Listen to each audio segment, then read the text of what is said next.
Really? is. I was going to say, really? Yeah. There All you right. are. All right. Awesome. All right. Okay. Well, Lonna and friends, we want to thank you for joining us for this great conversation today, where we're going to share a few tips on what we consider important for you to pivot during these unprecedented times. So, Lonna, want to thank you for partnering with me today, and glad that we are here together. Our today's topic is going to be thinking beyond the chair. Right. I'm really excited about this topic, Candace. As you know, so many people are not thinking beyond the chair. They're just kind of sitting there and dealing with what's happening and not realizing that there's going to be life beyond the chair. So love that I'm here and love that we're talking about this today. Absolutely, absolutely. So when thinking beyond the chair, one of the things that Lana and I have collaborated on within this particular partnership is speaking to how we can assist you during these unprecedented times as it pertains to pivoting, whether that be if you're furloughed or perhaps you might be out of work and maybe you're even returning to work. So just starting out, I'll tell you a little bit about myself. My name is Candace Huff. I am a business consultant who assists men and women achieve their goals within the salon and spa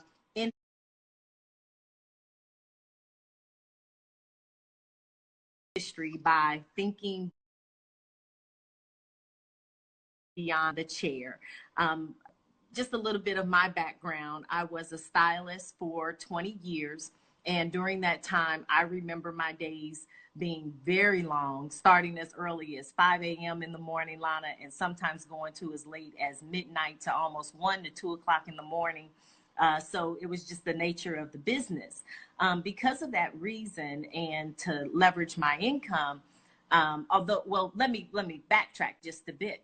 The money was great. Let's be real, right? And but it didn't afford me the balance of having a family life, a social life, as well as my overall mental health. And because of those reasons, I wanted to leverage my income in a different way. So I opened a salon and spa in downtown Indianapolis. I coached a team and mentored a team of individuals, as well as product acquisition.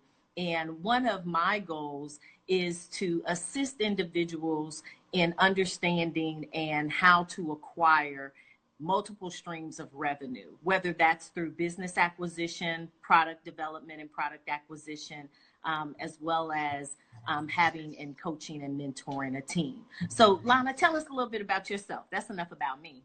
Well, I mean, but you know what? We could have stopped right there, Candace, because that's enough, right, today. And I think that, also, let me say that I'm a speaker, author, consultant as well, business owner, talk to business owners all over the world. And I know that pivoting is something that as a business owner, you have to learn how to do. I think that not only in your professional life, but in your personal life. I've been working remotely, and I tell people this all the time for over now, it's about 13 years. My daughter turned 14 today, as you know.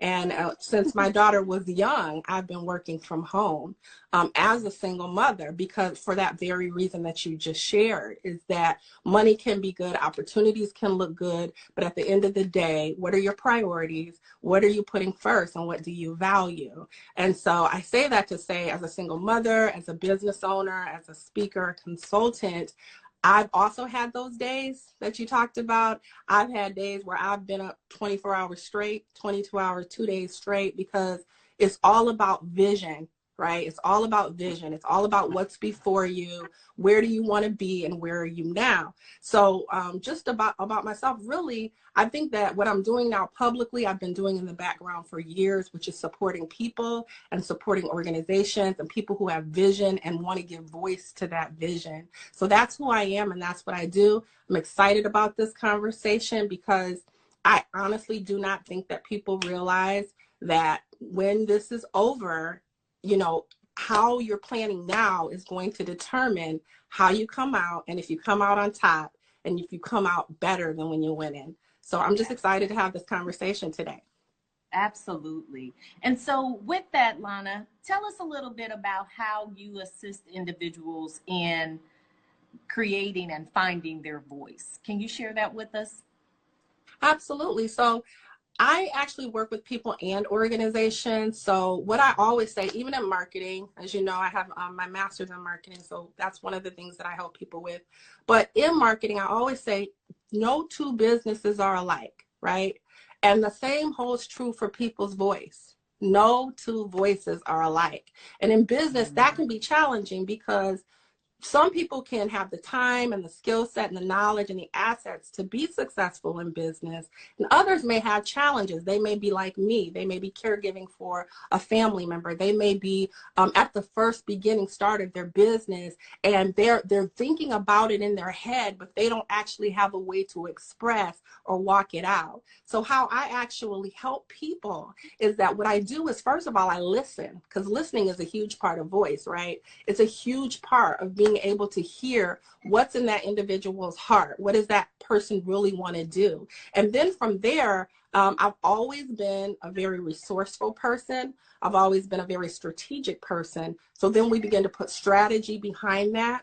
As you know, I've worked with Silicon Valley startups. So just being able to take a little bit and make something with it is really where people need to be. So I really start talking to people about, where are you spending your energy? What are you focused on? Who are you surrounding yourself with? Who's supporting this voice that you say you want to project to the world? And then I help them to get an infrastructure, whether that's on an individual level or an organizational level. So really, when we talk about voice, it's really just about releasing your sound to the world. And if I could just share one more thing before I turn it over. I was actually asked today in a group, and I feel like this is a valuable nugget to share. Somebody was asking, do you use vision boards, right? I absolutely use vision boards, as I'm sure. Yes, love vision boards. So in my first book that I released is called Voice Print, and I share this formula that I want to share today. And that is vision plus voice equals velocity, right? And I think it's important because people who, there's two laws that govern the universe, right? There's the law of the speed of light and the law of the speed of sound, right? But when you don't have light, and when you're in a dark place in your life, right, and you can't see, you have to have voice. You have to have, I'm sure you've used affirmations, right? I'm sure people use books. There are all types of ways for you to give voice to the vision that you're seeing. And some of it is changing your frequency, even by us connecting today. This is a frequency, right? And sometimes you have to change your frequency to break those sound barriers. So these are concepts that I teach about, that I talk about, and that I let people know, hey, if you want to break the sound barriers in your life, vision plus voice equals velocity. That is wonderful. Oh my gosh, Lonna, I took some great notes. Giving voice to your vision, changing my frequency, and then how vision plus voice equals velocity, which is the equivalent of affirmations. I think that just speaks very powerfully to what we're discussing today, because one of the things that I was going to talk about was the mindset of individuals and how we can create those multiple streams of revenue. And I know when we were talking on yesterday, one of the questions that you had asked me was, well, how do we get people to do that? And although personally, I can't change someone's mindset, they can, however, discover what their voice is by what you offer to them, and how can they move beyond just thinking from the day to day. And so when thinking about the day to day, moving beyond the chair, if you will, then it becomes a mindset of, what does that look like for me? How do I get there, right? And so once we've tuned in to that vision and voice and velocity, and we're able to create what those affirmations are for us, and resolving within ourselves that we want more, we want to do more. We don't want to be just on the side of being the essential worker and displaced for a period of time going forward, right? We don't want to be on the side of, I have no income. Where do I go? What do I do? And one of the things that I encourage individuals to do, and what one of my goals is, and what I offer to individuals, is being able to create that structure as to how you then move into that next level. So the mindset, of course, is being passionate about what it is that you want to do, being unflappable about what it is that you want to do, and then being resilient, because we can talk to ourselves all day long, but if we don't put the message behind the work and the work behind the message, then we'll continue to be in the same place where we are in another year from now.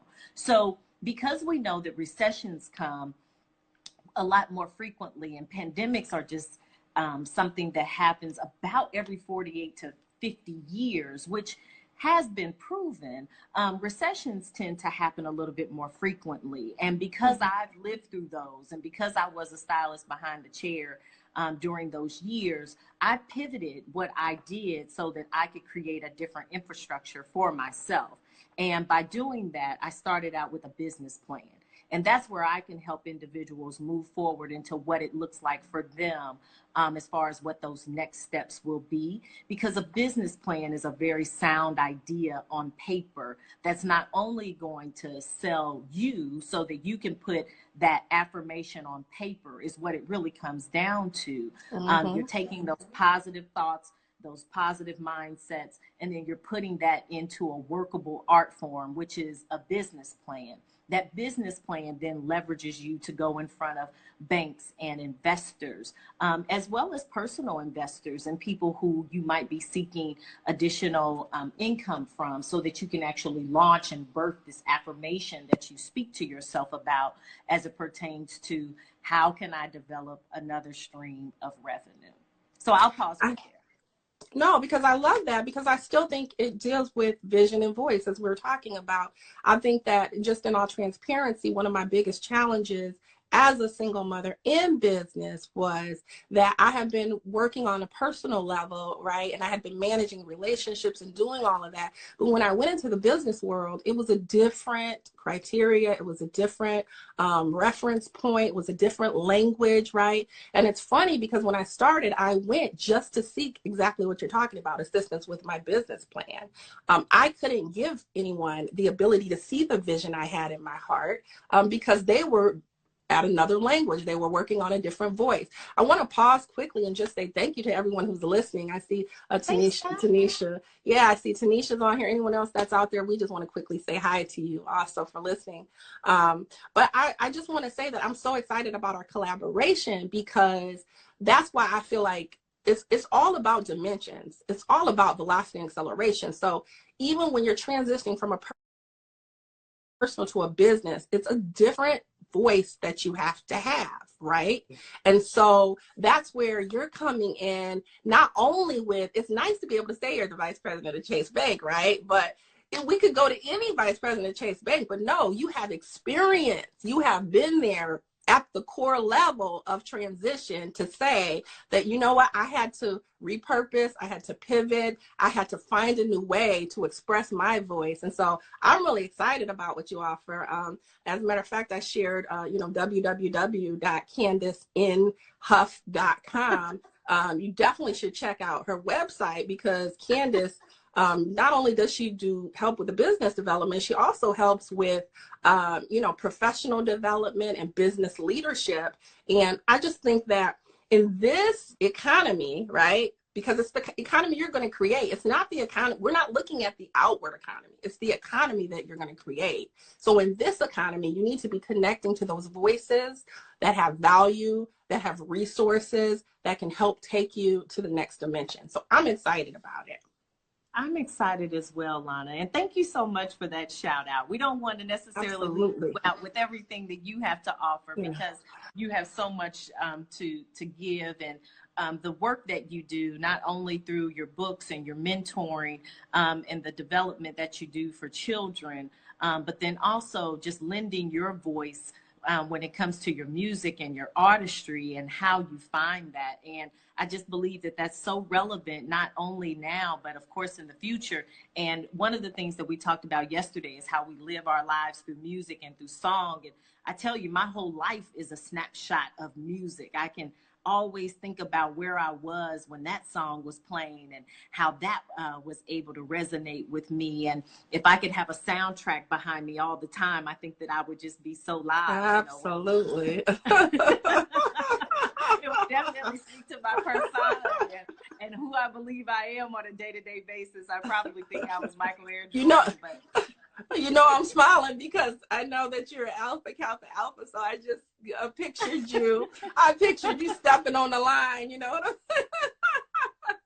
Absolutely. That music is always in your head, you know? Always in my head. And it's just something that has resonated with me since, from the beginning of time, So it's just really nice to connect with you in that way. And as you stated, yes, I am with Chase Bank. And then my business consulting is outside of that. But a way that I was able to pursue that is it actually was in alignment, my career and how I moved into that. Because a lot of people would say, how in the world did you go from cosmetology to banking?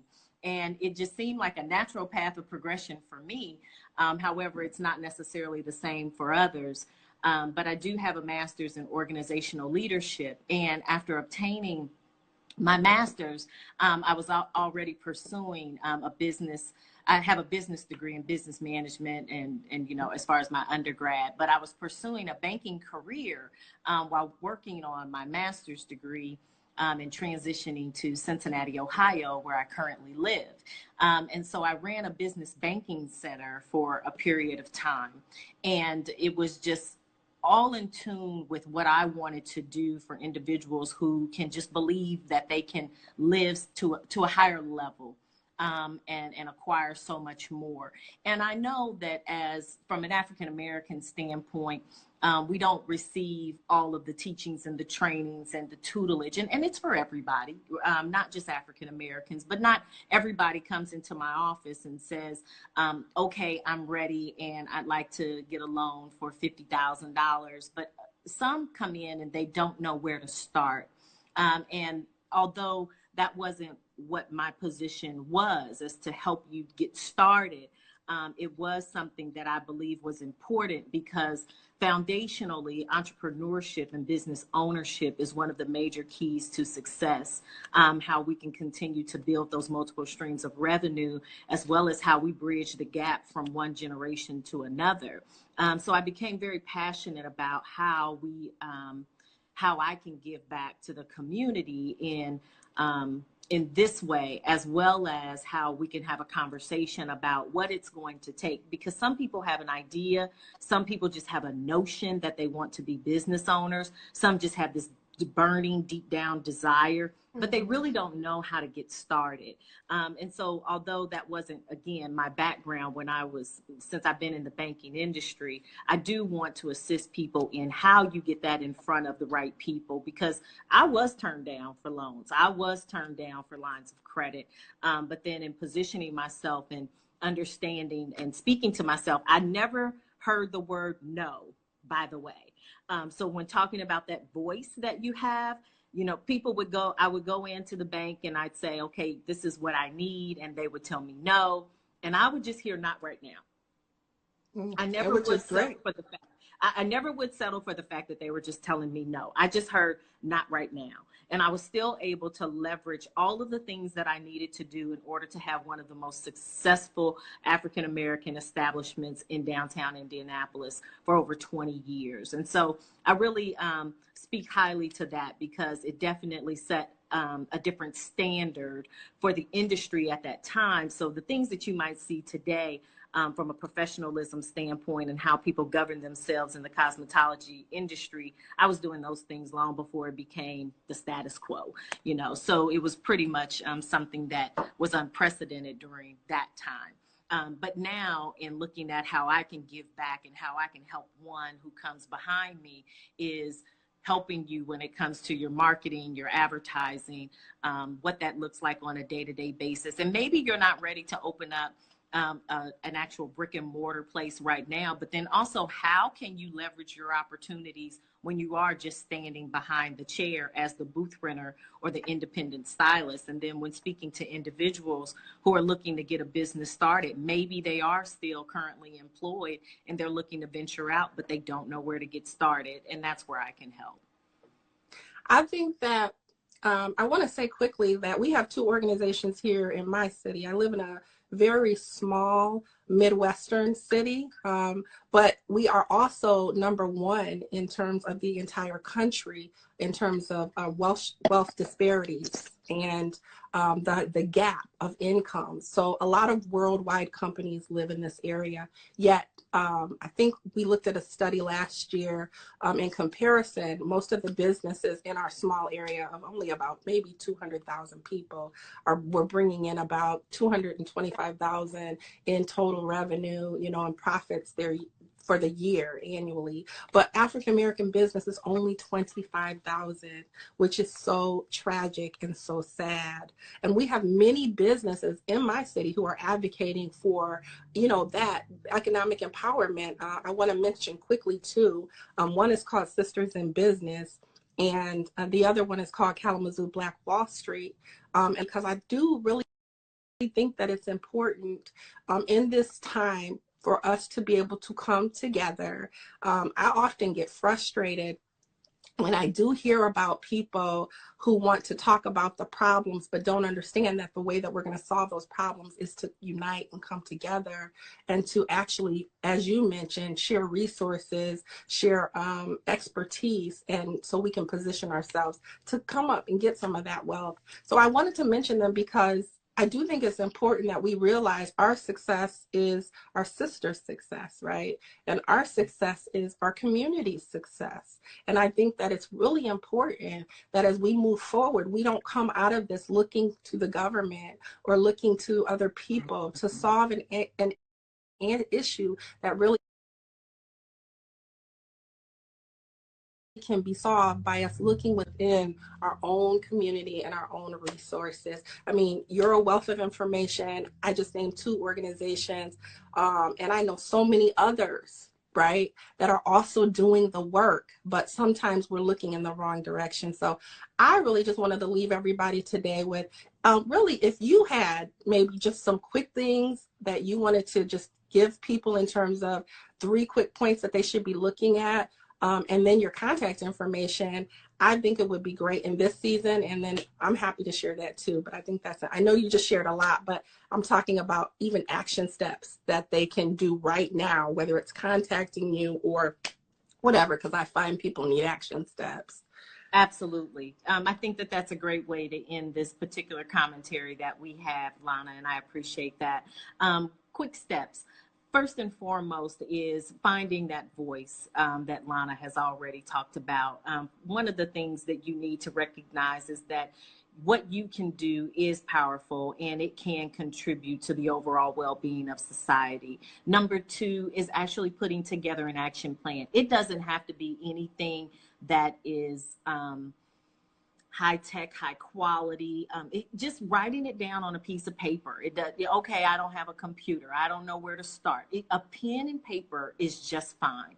I have many of scratch notebook paper that I have used throughout my lifetime, and I just put them together and post notes and put them on a piece of paper because I'll get an idea in the middle of the night and I don't want to lose it when I wake up in the morning. So write that idea down that you have and always keep a notebook with you so that you can always refer back to that when it's time. And then thirdly, if there is something that you need from the standpoint of how do I articulate this in a matter, look at research online, Google some things so that you can start to get some ideas as to how you build that plan and how you begin to start moving forward. And if I can help with any of that, even if it's just having a conversation, you can reach me on all social media platforms, including LinkedIn at Candace N. Huff.